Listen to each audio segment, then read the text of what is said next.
د پاکستان الیکشن کمیشن د چیف الیکشن کمشنر او د یاد کمیشن د سپکاوي په قضیه کې د پخوانی وزیر اعظم عمران خان او پخوانی مرکزی وزیر فواد چودھری د گرفتاری ناقابل ضمانت وارنټونه جاری کړي دي.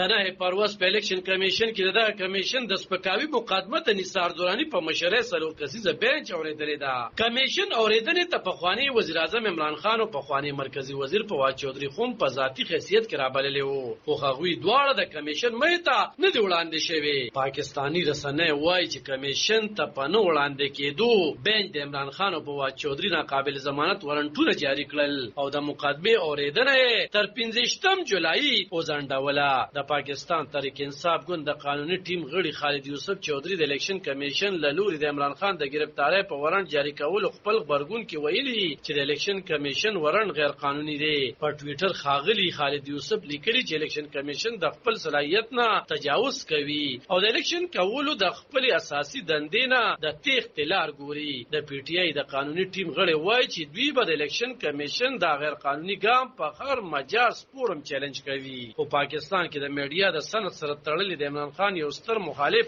شخصیت خاغلی محسن بیگ بیا عمران خان یو فتنه بللې ده او په ټوئیټر یې لیکلي چې قانون اوس د دې فتنې په ضد خپل لار وباسي. محسن بیگ وایي چې د ټول عدالتي سہولتکارۍ باوجود عمران خان عدالت ته راکش کړل شوی دی. انصاف باید د ټول لپاره یو رقم دی او الیکشن کمیشن د خپل فیصله عمل درآمد باوري کړي. پاروس کال د اگست په میاشت کې د پاکستان الیکشن کمیشن عمران خان، اسد عمر او فواد چودھری ته د بیلابیلو جلسو، پریس کانفرنسونو او مرکو په مخال د الیکشن کمیشن او د چیف الیکشن کمشنر د سپکاوي نوټسونه ورکړي وو. بل لوري ته هم نن د 9 پروس پخوانی وزیر اعظم عمران خان د توشخانه مقدمه کې د ټرایل کورټ د فیصلې په ضد یو واری بیا های کورټ ته رجوع کړی ده. 5 جولای ټرایل کورټ په خپل فیصله کې توشخانه مقدمه د اوریدلو جوګه ګرځولې و چې د دې په ضد عمران خان د خپل وکیل خواجه خارز د لار اسلام آباد های کورټ کې خوا جمع کړو او غوښتنه یې کړې ده چې د ټرایل کورټ فیصله باید ناچله وګرځوي. تر دې وړاندې خو عمران خان ټرایل کورټ ته